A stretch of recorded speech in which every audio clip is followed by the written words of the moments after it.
Hi guys! For this video, gusto ko pong gawa ng part 2 ang nauna kong video about the scientific facts in the Bible. Ano ang mga bagay na nakasulat na pala sa Biblia bago pa matuklasan ng science. Unang-una, the science of oceanography. Nakarinig ka na ba ng isang Bible verse na sobrang tumimo sa iyong puso at isipan at naging dahilan upang kumilos ka upang tuklasin ito?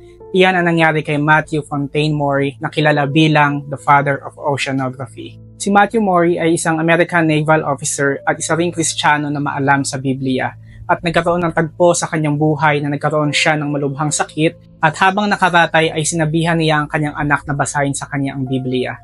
At habang nagbabasa ay napunta sila sa Psalm chapter 8 verse 8. Ang sabi po, "The birds in the sky and the fish in the sea, all that swim the paths of the seas." Pagkarinig nito, pinaulit-ulit ito ni Matthew Maury sa kanyang isipan at sinabi niya na kung nabanggit ito ng Biblia ay siguradong meron nga nito at ito'y hahanapin niya. Literal niyang pinaniwalaan ang katotohanan ng Biblia. He studied about navigation, meteorology, winds, and ocean currents o yung agos ng karagatan at sa tulong ng kanyang wind and current chart of the North Atlantic noong 1847, mas pinabilis nito ang paglalakbay sa dagat by taking advantage of the ocean currents and winds. Mas pinaikli nito ang paglalakbay sa California ng 30 days, sa Australia ng 20 days at sa Brazil ng 10 days. At noong 1855, he published ang kanyang libro na The Physical Geography of the Sea and Its Meteorology, kung saan pinaliwanag niya ang oceanography from a Christian view. At ang sabi niya dito mula sa Job chapter 28:25, "When he gave to the wind its weight, and apportioned the waters by measure." Naging malaking discovery ito sa pag-aaral ng dagat at nakapagbigay ng malaking benepisyo sa maraming tao sa mundo. At nung mamatay siya, nagkaroon siya ng monumento kung saan nakaukit ang mga salitang Matthew Fontaine Maury, Pathfinder of the Seas, the genius who first snatched from ocean and atmosphere the secret of their loss. Pero muli, una niyang nadiskubre ito sa pagbabasa ng Biblia. Basahin po muli natin sa Psalm 8:8. "The birds in the sky and the fish in the sea, all that swim the paths of the seas." Pangalawa, the expansion of the universe. Noong 1900s, karamihan sa mga scientists, maging si Albert Einstein, ay naniniwalang ang universe ay static o hindi na lumalaki o lumiliit. Ngunit noong 1927, sinalungat ni George Lemaitre, isang Catholic priest, astronomer at professor sa physics ang paniniwalang ito by publishing his theory about the expanding universe. Nahango din sa theory of general relativity ni Einstein. And 2 years later, tuluyan na nga nakumpirma ni Edward Hubble ang expanding universe through observation that the galaxies are moving away from each other. At kung mas malayo ang galaxy, mas mabilis ang paggalaw nito. Nakilala ang theory niya bilang Hubble's Law o the Law of Expanding Universe. Hindi ito agad tinanggap ng ilang mga scientists, pero habang pinag-aaralan at pinagmamasdan nila ang kalawakan, mas nadidiscover nila that the heavens continue to declare the glory of God. Pero muli, bago pa ang mga discoveries na ito, 3,000 of years ago, nabanggit na ito sa Biblia.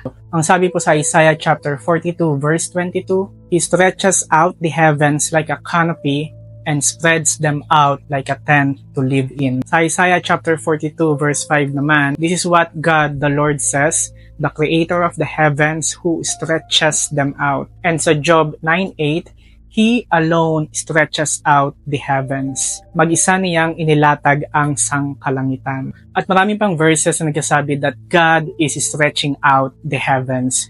Wala mang sapat na gamit ang mga nagsulat ng Biblia katulad ng mga scientists ngayon, nalaman na nila ang paglaki at paglawak ng universe.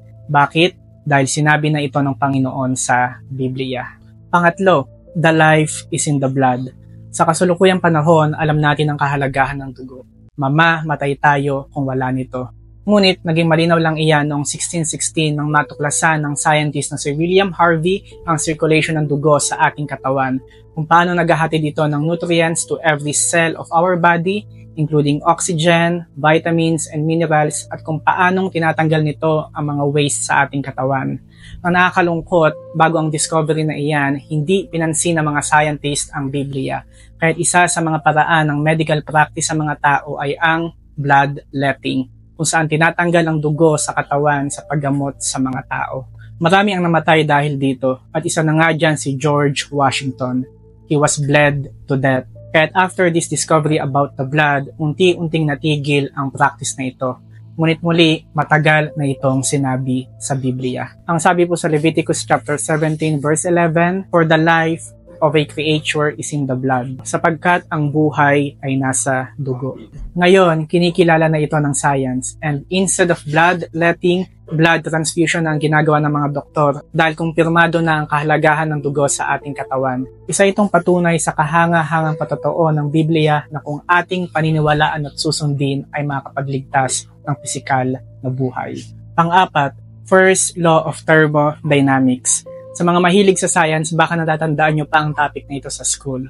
But to remind you, the first law of thermodynamics, which is also known as the law of energy conservation, states that energy cannot be created nor destroyed, only transformed from one form to another. Ibig sabihin po, lahat ng energy sa mundong ito ay hindi na madadagdagan o masisira. Bagkus, nag-iiba na lang ng anyo. Halimbawa, ang mga ilaw natin na nagbibigay liwanag, from electrical energy to light energy. Ang mga kalan natin na may gas, from chemical energy to heat energy. During photosynthesis, from light energy to chemical energy. Hindi na nadadagdagan o nababawasan ang mga energy. Nagta-transform na lang. And this first law of thermodynamics was formulated in the 1840s ng ilang mga scientists. But then again, even before that, the Bible said in Genesis 1:1, "In the beginning, God created the heavens and the earth." Ibig sabihin, siya ang gumawa ng lahat ng matter. And in verse 3, "And God said, let there be light, and there was light." Siya din ang gumawa ng energy. And in chapter 2, "Thus, the heavens and the earth were completed in all their vast array. By the seventh day, God had finished the work He had been doing. So, on the seventh day, He rested from all His work." Nilikha nga ng Diyos ang langit at ang lupa at ang lahat ng bagay na naroroon. Tinapos niyang likhain ang lahat ng ito sa loob ng 6 na araw at siya'y nagpahinga sa ika-7 araw. After the creation, lahat ng dapat likhain ay natapos na. It was all completed. It was finished. Lahat ng energy ay natapos ng likhain kahit hindi na ito pwedeng madagdagan pa. Wala nang pwedeng likhain. Creation will never again occur. Ang sabi sa Colossians chapter 1 verse 17, "He is before all things, and in Him all things hold together." At sa Hebrews 1:3, "The Son is the radiance of God's glory and the exact representation of His being, sustaining all things by His powerful word." Hindi lang basta hindi na madadagdagan ang matter and energy sa mundong ito, hindi na din ito mahisira. Because it is God who holds and sustains all of it. Hawak-hawak niya ito. And that is exactly the first law of thermodynamics na una nang inilarawan sa Biblia. Panglima, the importance of joy for health. Gusto mo bang makatipid sa mga gamot at pagpunta sa mga ospital? Maraming advice ang Biblia para sa iyo. Marami ng mga pag-aaral nitong 20th century ang nagawa ng mga medical scientists patungkol sa kabutihan ng pagtawa sa ating kalusugan. Kaya may mga advice na manood ng mga funny movies to boost our immune hormones and to reduce our stress hormones. Nagkakaroon tayo ng mga disease-fighting antibodies. Na-discover din na ang pagtawa ay nakaka-improve ng ating memory functions and learning ability because laughing actually reduces the production of cortisol, na isang stress hormones na nakaka-apekto sa ating memory and learning process. May mga pag-aaral din na nakakatulong ito upang maiwasan ang mga heart diseases. Habang tumatagal ang panahon, I'm sure madami pang madidiskubre ng mga positibong epekto ng joy sa ating kalusugan. Ngunit muli, nauna na ang Biblia patungkol dito. Ang sabi po sa Proverbs chapter 17 verse 22, "A cheerful heart is good medicine, but a crushed spirit dries up the bones." Ang pagkamasayahin ay mabuti sa katawan, at ang malungkuti unti-unting namamatay. At ang sabi din sa Proverbs chapter 15 verse 30, "Light in a messenger's eyes brings joy to the heart, and good news gives health to the bones." Ang masayang ngiti sa puso ay kasiyahan, at ang mabuting balita ay may dulot na kalusugan. Marami na ang nakapagpatotoo sa mabuting dulot ng joy sa ating kalusugan, at unang-una na riyan ang Biblia.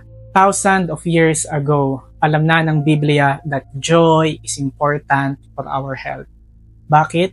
Dahil ito ang salita ng Diyos.